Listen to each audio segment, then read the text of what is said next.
Is you in? Okay, ladies and gentlemen, we are about to start. Thank you very much. I hope you've had a lovely lunch. There is more. You're very welcome. Thank you for finding your way here. My name is Oliver Greenfield. I know it's a fabulous name to be working in the green economy agenda. I was previously Oilfield, but I went through the transition. So if you come to a green economy event, they're good fun. They're innovative, they're creative, and we want to explore an interactive conversation. We want you to help us with what we think is the most important question posed here in Davos. What is wealth? A transformative question, an answer that we want you to take forward into all the other conversations and discussions you're going to have. So the Green Economy Coalition, the Marva Foundation, Economics for Nature team, including the Natural Capital Coalition, Finance Watch, Green Growth Knowledge Platform, the UN, a big partnership of partners. And we have a fantastic panel. I'll introduce you to them in a moment. We are going to do some time traveling.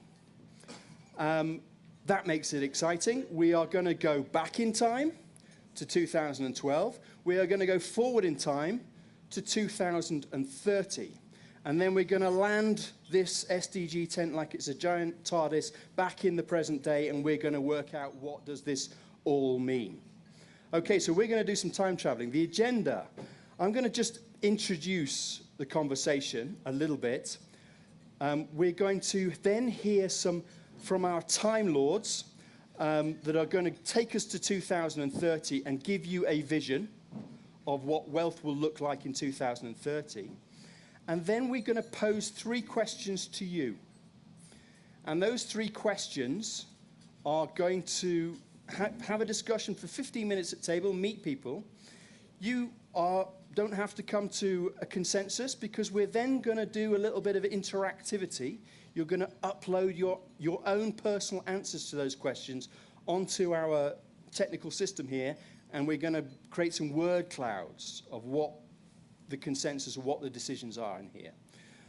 I've been reminded to make sure, so you're going to need to log into the Wi-Fi, SDG Tent 2019, password SDG Tent, all under small caps 2019. The next bit, the Menticon, we'll come to in a minute. That's where we upload our technical answers. So we'll come to that in a minute, but just load onto the Wi-Fi. The other thing I've been encouraged to say, we are live streaming this event across the world, and the GC has lots of people that watch it. So encourage you to tweet at GC, what is wealth? Business for SDGs. This conversation was actually started a couple of weeks ago in Cape Town. We live streamed with CNBC for an hour across Africa. So this is the second. So there's already an audience that are sitting there waiting for our live stream. So tweet away, contribute, bring other people into this conversation. Ben, have I done my technical bit? Yeah. Yes, I have. Thank you very much. I have to rely on the youth to make sure I'm tweeting. Okay, so let me give you a little bit of background. Let's go back in time. 2012. Can I do a quick poll? In 2012, who came to Davos?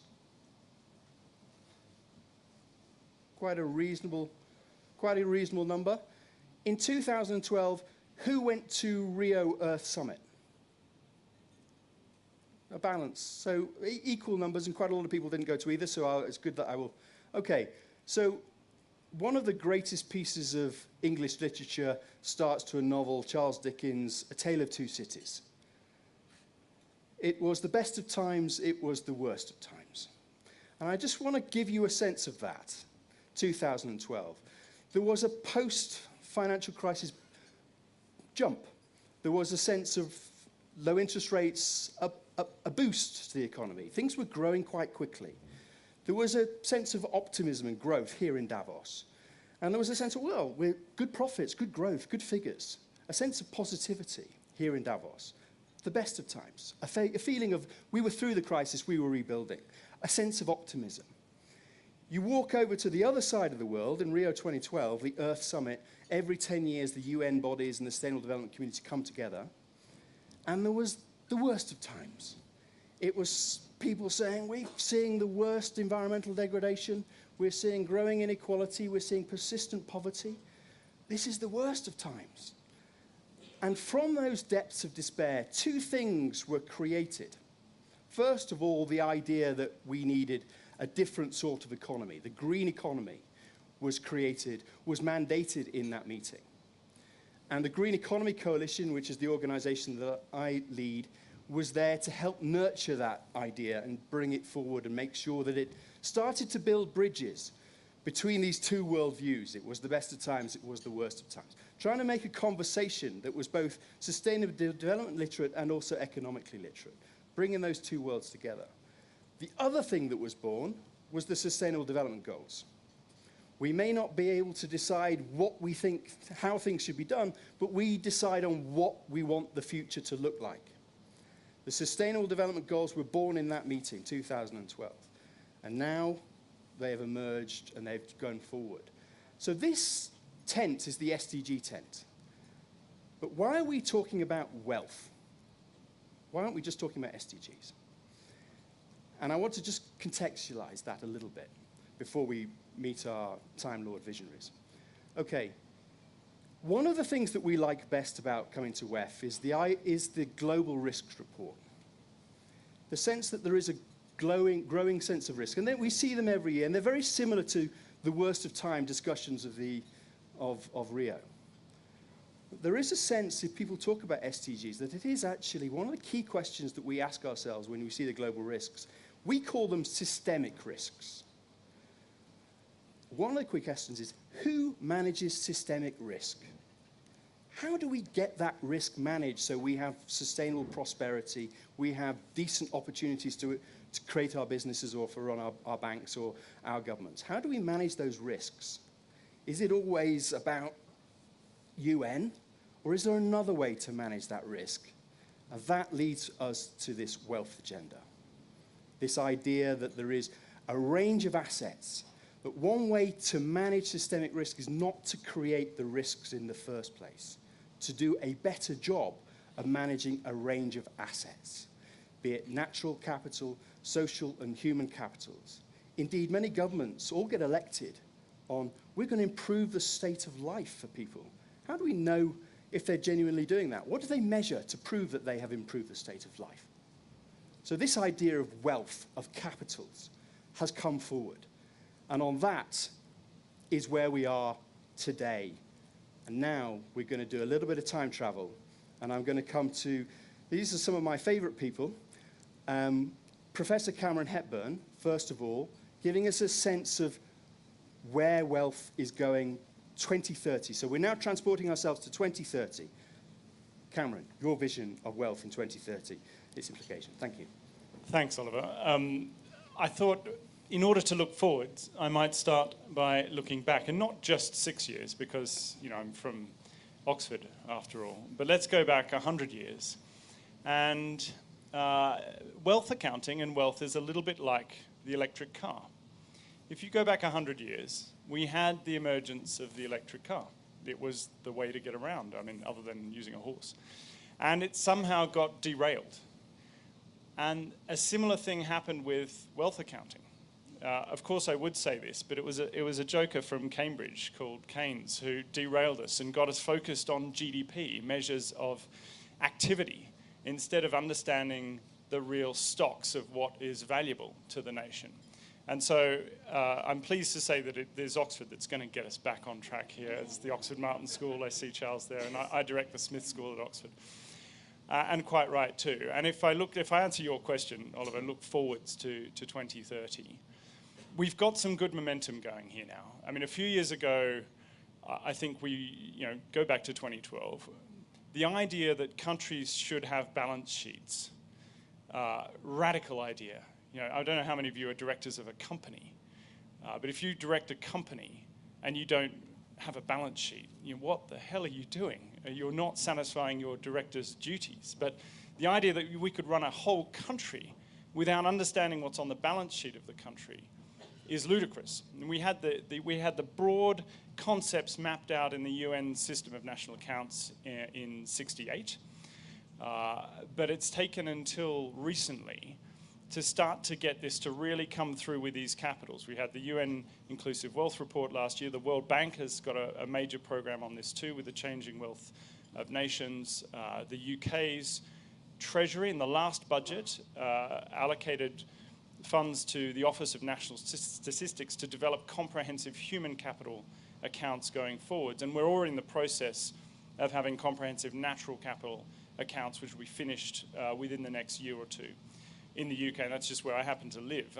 The Aussies are doing this, the Canadians are doing this. So if I fast forward to 2030, what I think should happen, and actually what I think will happen, because it's just so bloody obvious, is that the countries of the world will take this agenda themselves because they need to know what is on their balance sheets.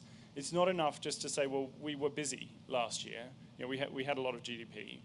And of course, there's a lot that's useful about GDP. I'm not suggesting we'll get rid of GDP. There's a lot that's flawed about GDP that should be corrected as a measure of activity. But this is a separate issue. You know, what are the stocks, and are they being degraded or are they being increased? So in the UK case, the stock of human capital, is it being degraded? Do we have the right skills? Do we have the right education to enable us to be wealthy in the future? You can't answer that question without understanding what's on the balance sheet.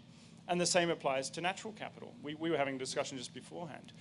Do we have the right measures of the natural capital elements of climate stability to know whether we are in trouble on the climate and how much this is worth to us? I mean, in principle, a lot of the work's been done, but we haven't actually stuck it on the balance sheet yet. So my vision for 2030 is a world in which all of the nations on this planet have proper units measuring the wealth of those nations, and we have a sense of whether we're sustainable or not. Because if wealth is measured properly, then if it's rising over time, you have sustainability by definition. If it's falling over time, you may have a problem.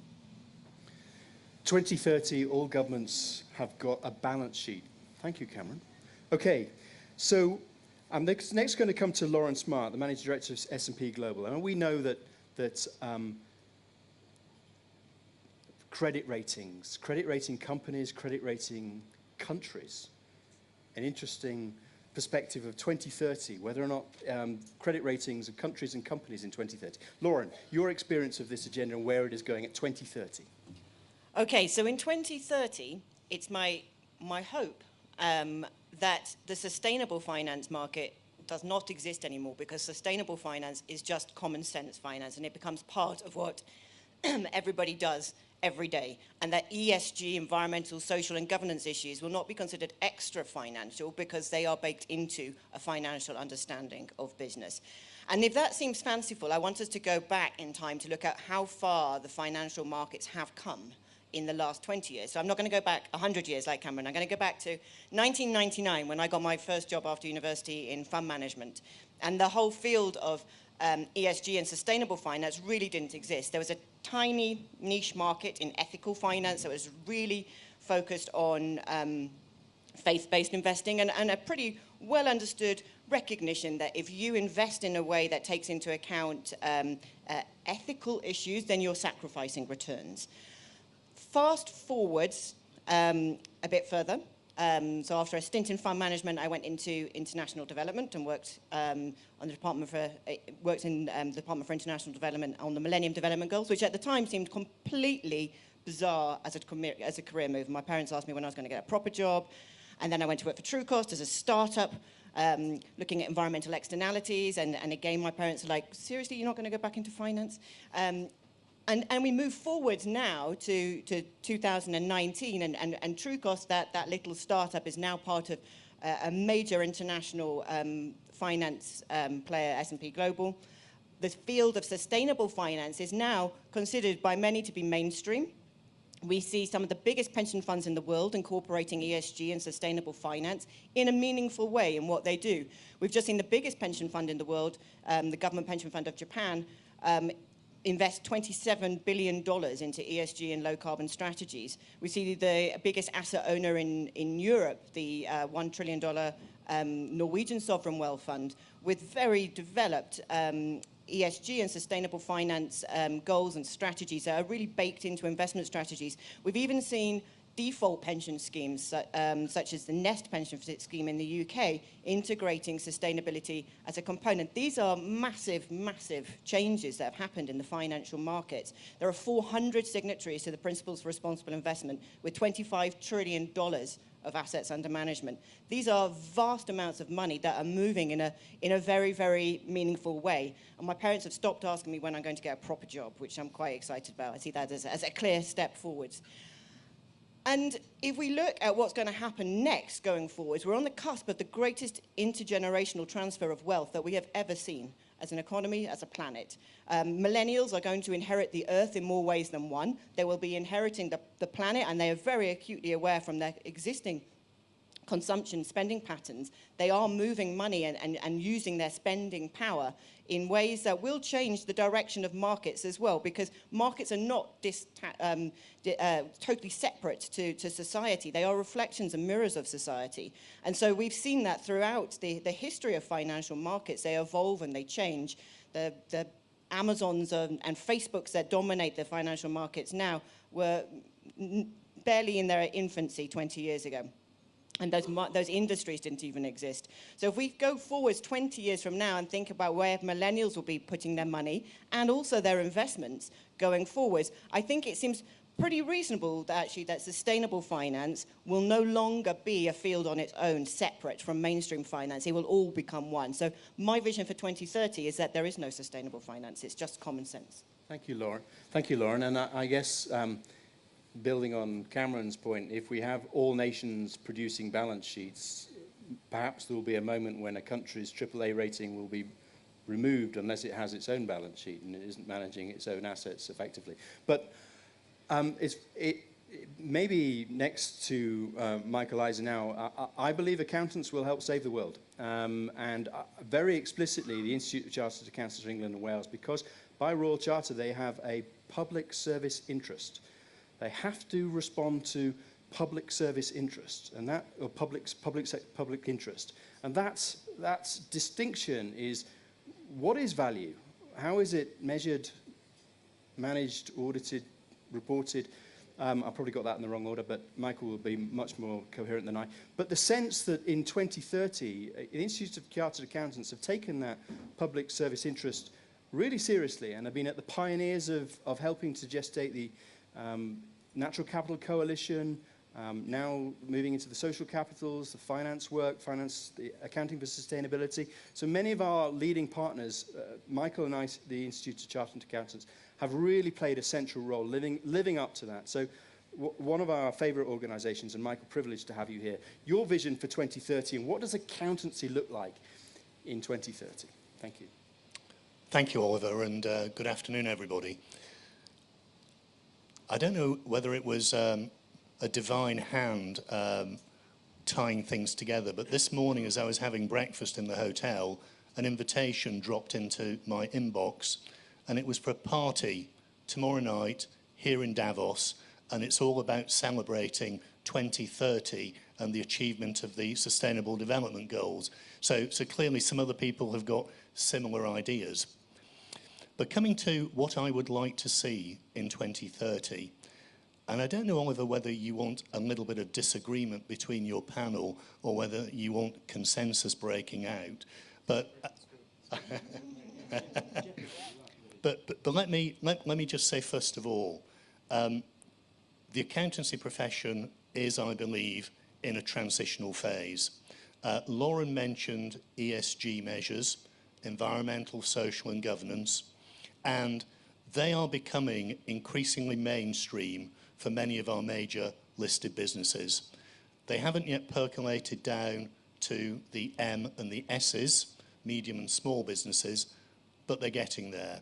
And boards, management increasingly recognise that these are important things for them to report on, manage, and then ultimately assure. Because without those, you can't actually get a good grasp of what a business is doing and how it interacts with all the value that it generates as an operation and sits upon. There was an interesting press release last week from IOSCO. So for those of you who aren't familiar with IOSCO, the Institute of Stock Exchanges around the world, effectively supporting ESG measures, recognising that there was increasing adoption by corporations of them, and saying that they were very helpful in terms of better explaining how companies generated wealth, value, and gave transparency to all of its stakeholders. That's happening and it's real. So fast forward to 2030, I hope that many of these things, like Lauren outlined, have just become business as usual. I mean, you won't be an exceptional business if you're reporting on natural capital or if social or human capital feature on your balance sheet, because it will just be something that everybody demands when they look at the organisations that they've invested in, or indeed the organisations with whom they want to have a relationship. Just a little aside, though, on Cameron's vision of the world. I mean, it would be nice to think that governments are going to have balance sheets by 2030, because most of the governments in the world don't have balance sheets today, and their ability to account for what they do is just lamentable. And you'd think that the financial crisis of 2008 would have come as a wake-up call to them, but very, very few. So you mentioned Canada, Australia, the UK, New Zealand. I mean, they're all at the vanguard of those. Most other governments haven't even got past cash accounting yet. So, Oliver, that's a little bit of what I think we will see in 2030. I did say accountants would save the world, so government's response is lamentable. I love it. Fantastic. And a challenge there, the business world is ahead of the game, ahead of at least the governments. So we need to see a reciprocal measure on that. This is going to land with businesses. You know, this is, we are in WEF. What we love about business is that can do. We are going to make something. We're going to build something. We're going to make some decisions. We're going to get some things going. We're going to move some money. We're going to create solutions that matter. So we're coming to one of our other most favorite people, Pavan Sukhdev, currently the president of WWF International, but also the originator of the Green Economy Initiative in UNEP, and also the TEEB work, the Economics of Ecosystem Biodiversity, and also gave the Green Economy Coalition its name. So, Pavan, you did, I know that. We had a very unwieldy name before, so thank you for that. A legend, I feel. Yes, thank you, a legend. Thank you, Pavan. Was it me who changed your name from Oilfield to Green? Yes, yeah, also as well. Thank you for that as well, Pavan. But thank you for welcoming me, and it's great to be on a panel with friends. Also, gosh, I didn't know how violent you could be towards Cambridge people, Cameron, but thankfully I'm an Oxford graduate, so I'm safe, essentially. Oh, oops. Okay, fine. So when we look at wealth creation, which is actually the job of the business, value addition is a lamentably poor way of measuring it if you look at the way GDP accounts are created. But they're not all bad. GDP, if we look at the income measure of wealth creation, they take profits, they add salaries, net rents, net interests, add the taxes paid, subtract the subsidies, and a few other adjustments, and they get an idea of value addition at the global level. And it's wonderful to hear Cameron and all of you actually talk about a world in which governments have balance sheets, because that would force them to account for value completely. But what about corporations? If we look at GVA, gross value added in the US, 3/4 of that is created by the private sector. Globally, about 60% of value addition is done by the private sector. But what has happened, unfortunately, over the years, and when I say over the years, I'm here talking about the corporations in the long term, so the last 100-odd years while they've been busy accounting, they account only for financial value, the double-entry bookkeeping system accounting. And they account, as a result of certain other famous people, they account largely towards and are accountable to their shareholders. So they tend to account for shareholder value, ignoring, therefore, the huge impacts they have on human capital, training and health management, and social capital in terms of disrupting or creating or supporting communities, natural capital, which is massive on the climate side, on the water side, on the biodiversity side, on pollution side, and so on. And that's why delighted to have Richard Howard here in our group from the IIRC, who alerted society to start looking at the business as not just an engine for financial value addition for its shareholder, but rather as a social creature which is impacting and creating and maybe damaging human capital, social capital, and natural capital at the same time as it creates financial capital for its shareholders. Can this be done? Can a four-dimensional profit and loss be created? Yes, it can. It's called, thank you, Richard and IRC, we are naming it after you, Integrated Profit and Loss. And here's an example of it. There are some copies out there behind your food if you wish to collect some, which is from Sveaskog, that is Sweden's largest forestry company. And the Stockholm Resilience Center has even produced a little brief on this called Integrated Profit and Loss Reporting. So thank you, SRC and IRC, for doing that. So this is, to me, these are the glimmerings of the vision for 2030 for the corporate world. I see in 2030, what I think I wrote about while I was teaching at Yale, what I said was Corporation 2020. I was optimistic, always am. So the idea was that by 2020, changes would be put in place which would create a new kind of business, one which recognized itself as an arbiter not just of financial value for shareholders, but of all values for all society. One that ensures that it is not just creating a positive pop on the financial side and negative pops on the natural and human side and the social side, but actually plus, plus, plus, plus. So positive externalities as well as profits for shareholders. So that would be the kind of engine that we are talking about for the new economy, ensuring a sustainable society, ensuring the sustainable development goals for which this tent is here. So that's my vision for Corporation 2030. Thank you very much, Pavan. I think it's fair to say that the Green Economy Coalition also just has a vision that on every Bloomberg station around the world, there is just one index which says, does this company maximize natural capital, maximize social capital? My investment decision is I want the company that does the best on those two criteria. Not negative impact, but contribution. And that's how I make my decisions. That's one simple measure on a Bloomberg terminal. That's what I just want to chuck in there. So, look, we have taken you to 2030. Now let's come back to today, 2012, and let's have the conversation of where we're at. And we want this to happen with you at table. So we're going to ask you to answer some questions. Ben, you're going to flip us on to the next slide any moment now. And yeah, so we're going to ask you 3 questions. And you're going to have the conversation for about 15 minutes. All 3 questions. The first question, what is the priority issue to be included in this new vision of wealth? It may be that you represent a particular agenda or organization. I mean, somebody may be thinking that human capital is absolutely central. Knowing where people's educational levels is absolutely paramount to this future. You may decide that actually natural capital is absolutely central to this, or there are other forms of issues that absolutely must be captured in this government balance sheet, this investment decision, this company's balance sheet, this company's contribution. So what are the priority issues that you want to see included in this new vision of wealth? The second question, if we've got this vision of 2030 and it sounded good to you that we actually are managing things better, we're not creating the systemic risks before, we're creating more stability, more opportunity, more value in a more holistic sense. What are the obstacles to your business or your institutions to take forward this new governance framework, this measurement framework that actually drive different decisions? What are the main obstacles that we can identify?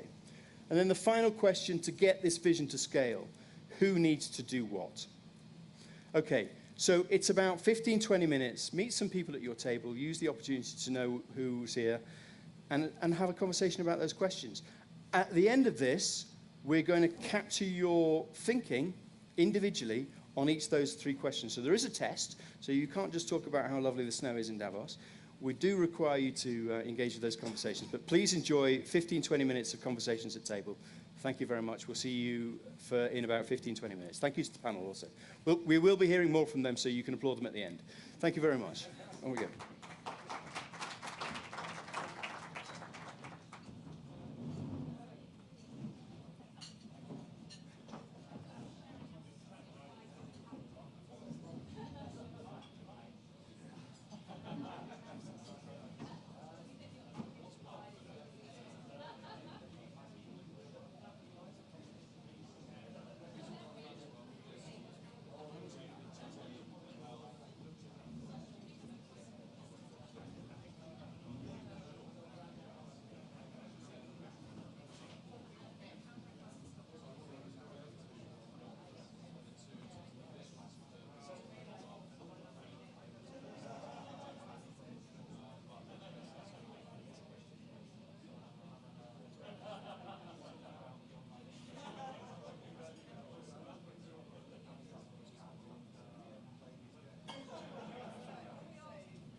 Okay, ladies and gentlemen, I know that I don't want to drag you away from the conversations, but we are now going to just make this a conversation in the room.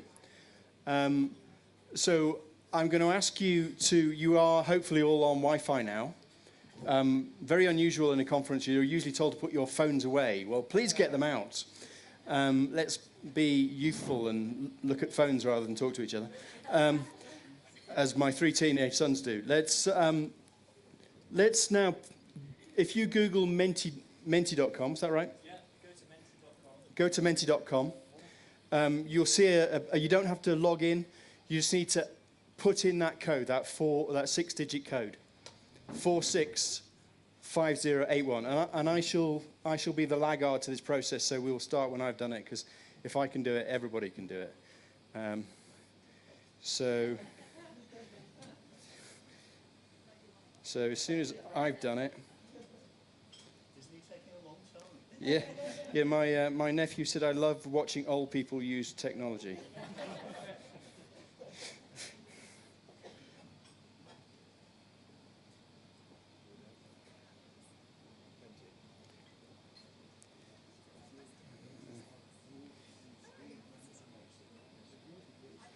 Okay, so you straight up see enter the code. 465081. Submit. Right, I'm up. I'm in. Is everyone in? So I was the slowest, I think, by miles. Okay. What are these multicolored hearts? These multicolored hearts that keep People liking it, yeah. Well, this is a global debate, Pavan. It's all over the world. Okay, so look, you had a conversation at table. What do you think? And enter, hopefully, one word. Don't look up at the screen as you do it, because otherwise you'll be influenced by what everyone else is saying. What is your answer? What is your answer? What is the priority issue to be included in this new vision of wealth?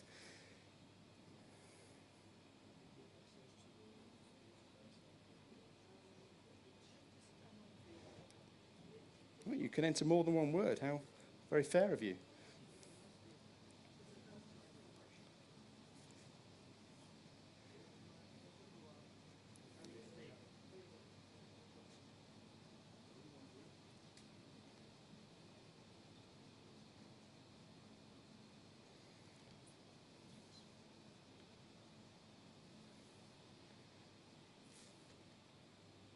Ah.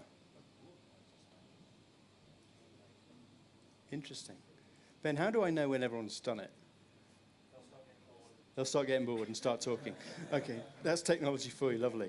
Thank you for this. Okay, so look, this is the great thing about this, that we actually think there's a range of things here. Panelists: nature, natural capital, biodiversity, education, health, fairness, long-term equality. Can you help us understand a little bit, Cameron, where this is going and how this sort of maps onto the capitals as we describe it, and the government balance sheet? I think it says this room is a wonderful room. They know what they're talking about. They've clearly been well educated. Our book, Oxford book on national wealth, what's missing and why it matters. The two big things that are properly missing on the natural and the social side. Interesting that happiness is emerging there as a late runner. We could have a long debate about the merits of measuring and monitoring and including happiness, but what it's tapping into is the sense that we really want to. Oh, there you go. I've screwed it up now by saying happiness is suddenly. I've really undercut myself. I was actually trying to talk it down, but in fact, let me stop. I'm not going to say any more. I'll pass over to Lauren. Yeah, Pavan, you want to come in on happiness? Well, no, I think this lot is even smarter than we thought, because, in fact, if we look at well-being, which is finally what capitals are about at the individual level and at the social level, what you people are saying is that we need to start measuring human well-being, and the word that closest approximates that is happiness. So well done, congratulations. And of course there are elements like nature and education, which without having those capitals, without having those aspects of wealth, how would you measure that?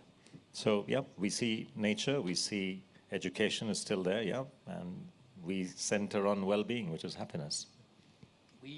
We even have a tiny love there, which is great. Thank you for that. Lauren, any insights on where this mind map is taking us? Yeah, so I'm going to call out education, but in a slightly different way, in that I think that education is one of the biggest challenges that we have and is critical in terms of changing financial markets, because there's still a hugely dominant belief in 99.9% of financial markets that integrating any of these aspects, or ESG or sustainability, into financial analysis in some way requires sacrifice of returns.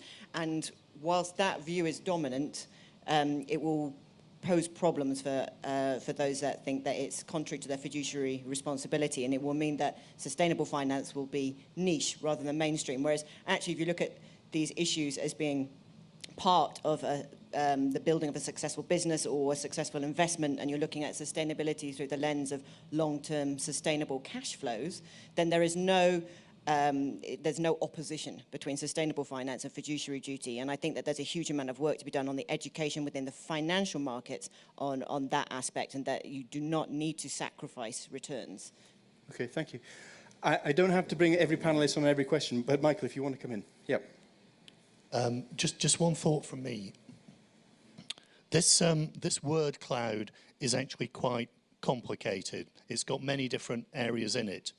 But let's not completely forget financial measures and the fact that with a little bit of brain power and over time, you can experiment with virtually any of the things in this word cloud and find a way of accounting and putting a value on them.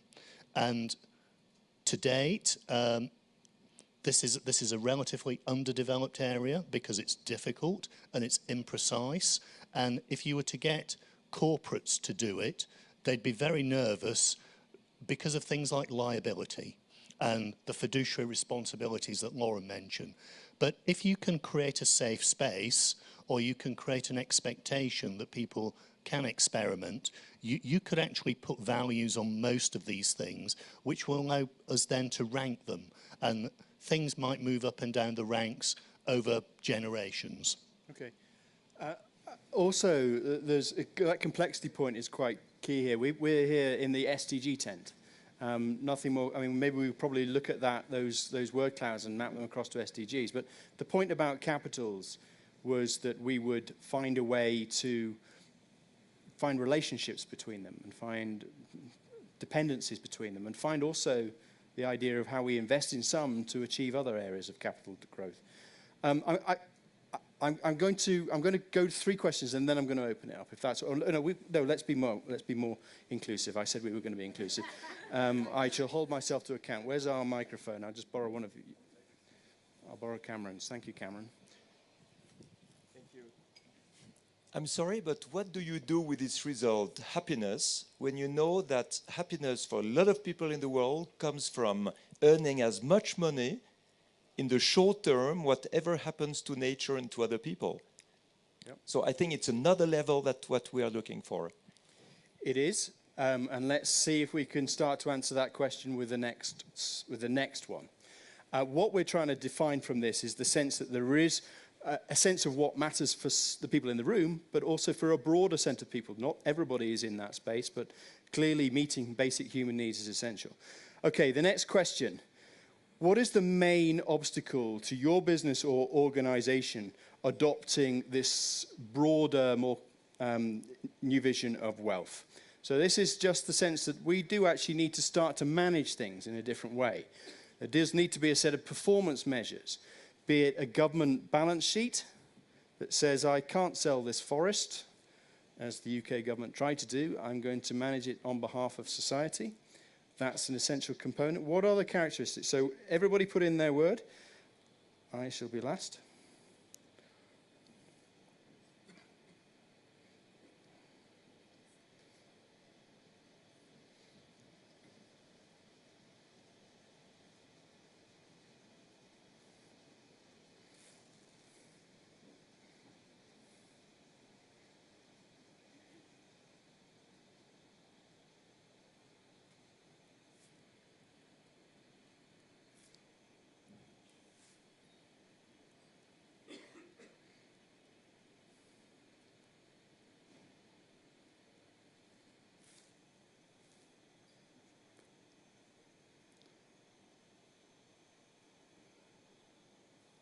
31 answers. We've got about, we must have 80 plus people, 90 people in the room. The last count was 92. 92, so you're thinking deeply. But let's keep it going. 41. Are we waiting to see what's coming through? 43.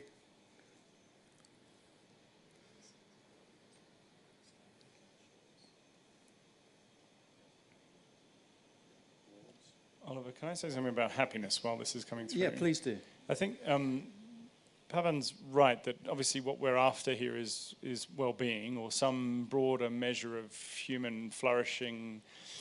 Happiness, to me, may not be it, and at least in the sense of subjective well-being, because we know it's determined by a whole bunch of factors that are, partly genetic, dispositional.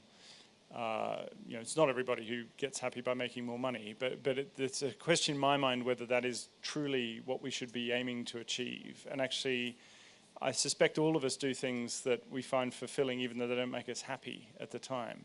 I mean, any of you who has children, it's kind of blindingly obvious. And this is well understood in the scientific literature that there are things that are worth doing that don't make you happy, at least on a moment-to-moment basis. So I wouldn't put it up there as the kind of be-all and end-all. Okay, and I don't want to leave the point that you made because it's pretty much represented here.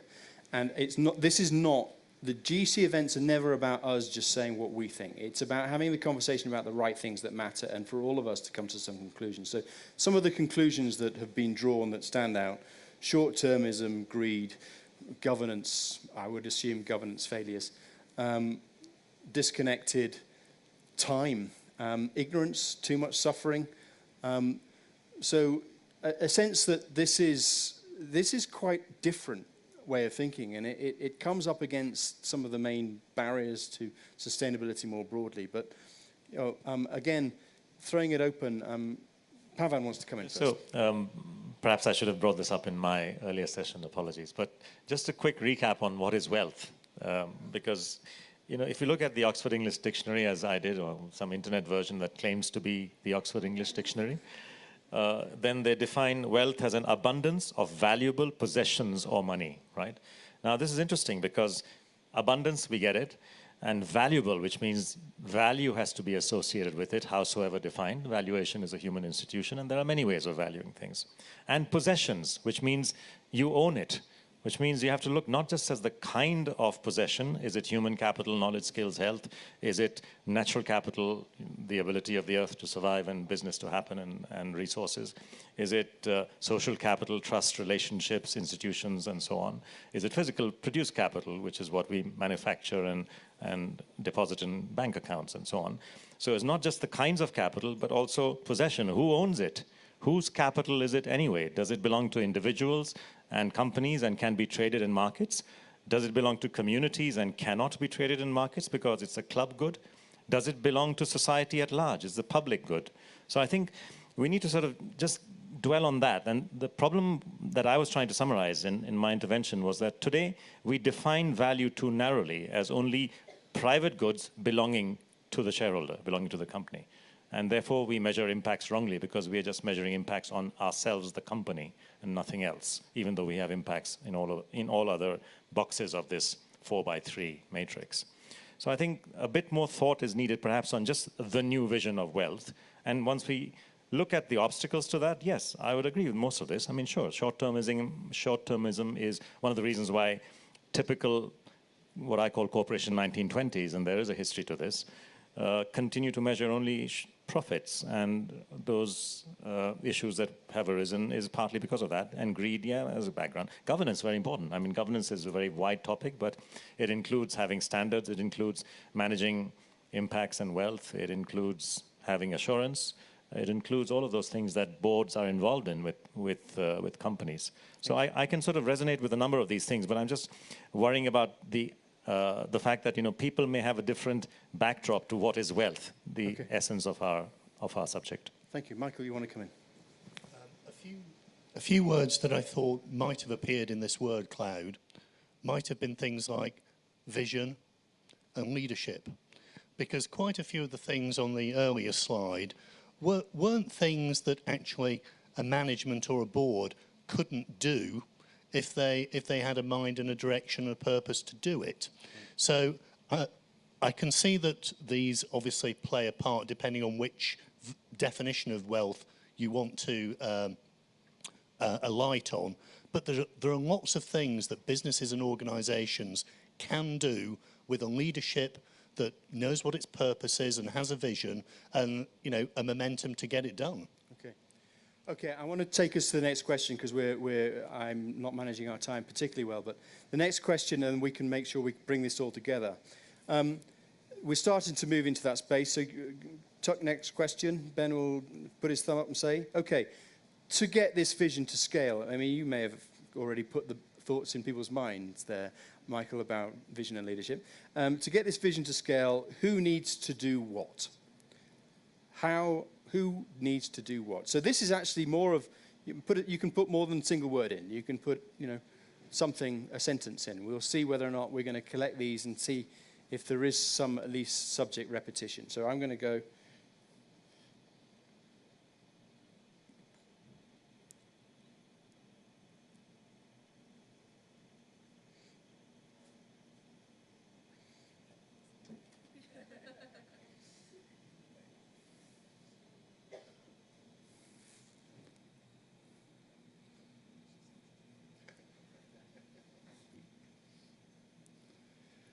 Revolution, vision, war footing. Oh, are we sure we have a business audience? I'm not sure. Okay, well, integration of management and boards, all hands on deck, wake up, everyone. Governments create wealth balance sheets, you're on message. Education, new metrics, new narrative. Public pressure on governments to regulate, Marshall Plan for climate and the environment. Okay, limit the amount of dividend, private sector. A range of, well, it's definitely a creative room, a range. Can we see any things coming through? There's a few on regulation, legislation, enlighten the board, education, so a range of things. We are getting towards, 41, come on, this is your chance to shape also what the Green Economy Coalition will be looking at for the next year or so. So we will keep all of this and start to develop this work in partnerships with others. So it will have the mandates. We will all say we were there in Davos 2019. Let's start an analysis of this a little bit. Cameron, we also need to think about drawing to a close. So the sense of this wealth agenda, the sense of it starting to be clear on what it means, starting to describe a different value proposition, the fact that it manages risks better, the fact that we don't create the externalities, we don't create the negative impacts, we start to put this on a balance sheet for a government. Governments get elected for whether or not they're actually genuinely improving the human condition or the natural conditions. That also drives business behaviors, that we start to measure our finances. That sort of vision coming through, who's doing what? What do we got? What, Pavan, something's tickled your fancy, which ones? David Attenborough, that's right. See, well, I like the C-suite needs to buy in, not just sustainability officers. Yeah, this is why, is, I guess, why we're in Davos, right? Yeah. Absolutely. So, Cameron, let's start to draw this to a close about who needs to do what, but also these comments about final intervention from you about where this is going, this agenda, how we take it to scale. Right, I mean, 3 quick points. I think that the way this flies at the national level is that, as I said in my opening, national governments take this agenda on from the UN and the World Bank. But for that to happen, point 2 is this needs to be much more mainstream an issue. You know, where is civil society saying we're sick to death of reading about GDP? We want to know whether our wealth has gone up. You know, Ms. Prime Minister, has Brexit increased the average wealth of the UK citizen by 2 grand, by 5 grand? Or has it made it fall by 2 or 5 grand? If you're starting to have those debates in parliaments and in institutions of governance around the world, people are talking about their wealth, then you get the demand from civil society for these numbers. So governments need to actually do it, but for them to do it, they need to be pushed by a large-scale popular movement. And the third point is that I think business efforts in this dimension are not simply parallel with governments. They're very mutually reinforcing. You know, if businesses can make progress here, a lot of national accounting is probably likely to follow the efforts and the standards, or at least to build upon the work done by businesses. And businesses can say to their governments, look, I mean, this is ludicrous. How can you function without a balance sheet? We've had balance sheets. You know, I can't be a director of a company without having a balance sheet, and what the hell are you guys doing? So I think those three things, bit of public pressure, governments actually doing what they need to be doing on this, allocating some budget to their statistics officers, and businesses leading the way and engaging with the governments. Thank you, very clear. Lauren, your So thoughts? I think in order for us to see significant change within the financial market, some of those outputs from what Cameron discussed will be incredibly important for investors to integrate into financial analysis. But there's also some behavioral issues and some educational issues that need to be addressed. So I think we need to get over the no free lunch belief that you don't have to sacrifice things to get things that are good.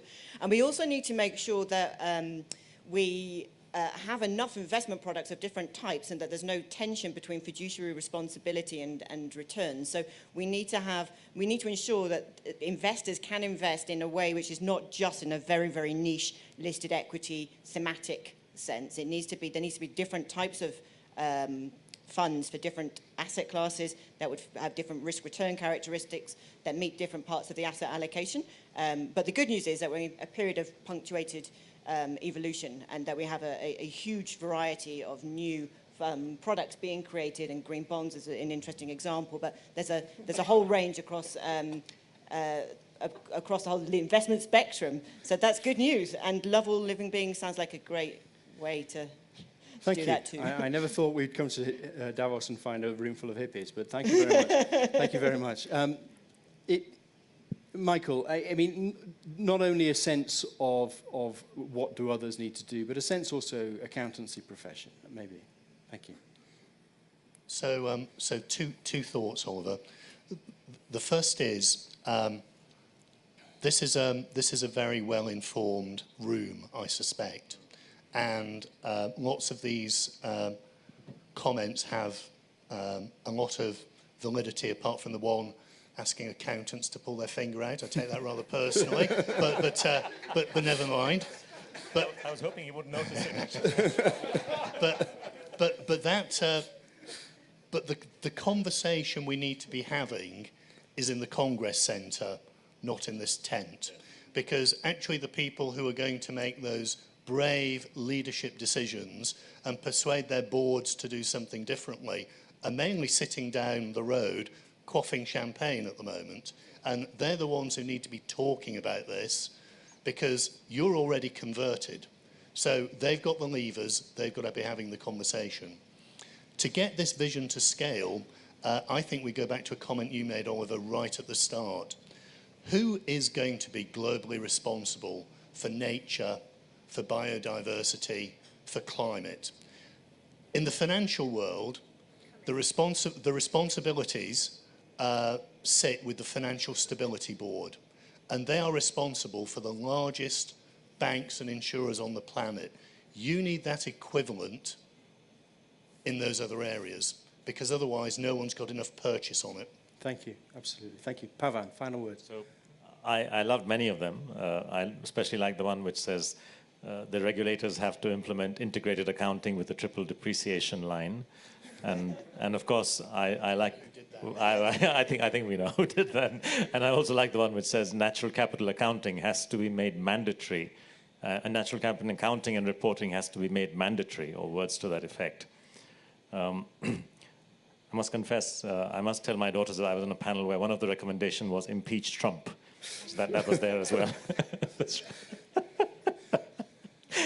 But I think all of this is heading in the right direction. But I do agree, and not just because I'm trying to be nice because of this comment about accountants, but I do agree with Mike's point that the whole thing has to be inside there in the Congress tent. So in that sense, I'm afraid we are a little preaching to the converted, even though we may be reaching out on video to the rest of the world. I feel that if these two threads that are coming up, time and again in terms of natural capital accounting and integrated accounting, but in a very regulated fashion. If these can be moved forward, then the dreamer in our audience who said that, I quote, PwC to do this for free. Who is this dreamer? I love this actually, but yeah, no, they won't. But I can tell you this, that my company will do this for almost free. Not exactly free, but almost free in a year's time. So you may get your dream at some point.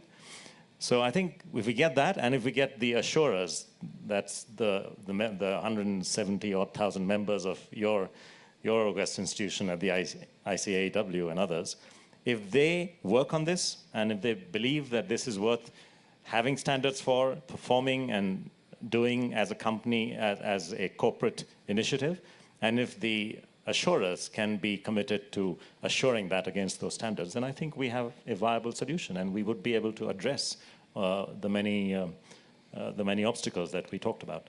Thank you very much, Pavan. So the main conference, globalization question mark, you know, the essence of the challenge to globalization, the essence of growing systemic risks as we would describe them, the idea that there needs to be solutions, new solutions. Well, the Sustainable Development Goals have extraordinarily prescriptive description of what that is. The how, wealth accounting, balance sheets, a sense that governments managing assets and being elected on that, on improving those assets, and turning around to their main stakeholders, business, and saying, help me provide the solutions where we can increase multiple levels of value.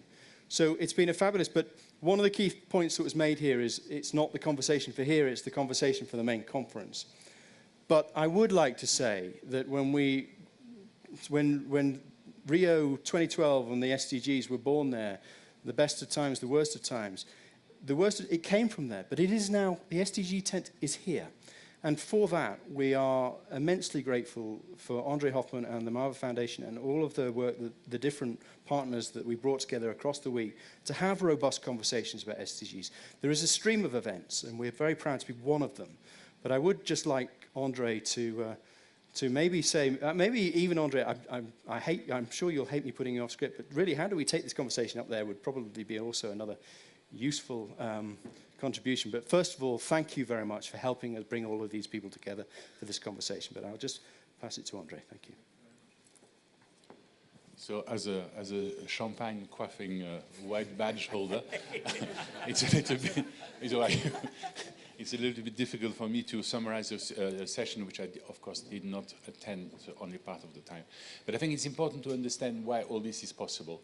The people in the tent here are talking about the future. The people in the conference center, in the Congress Center, are also talking about the future. They come from a different perspective, perhaps, but the worries and the doubts about the future are similar. Now, the reason we are trying to change the world how it is because we are in a mess. Social systems are fractured. The environment is damaged. There's an awful lot of things that need attention. And I blame, single-handedly, short-term profit maximization for this.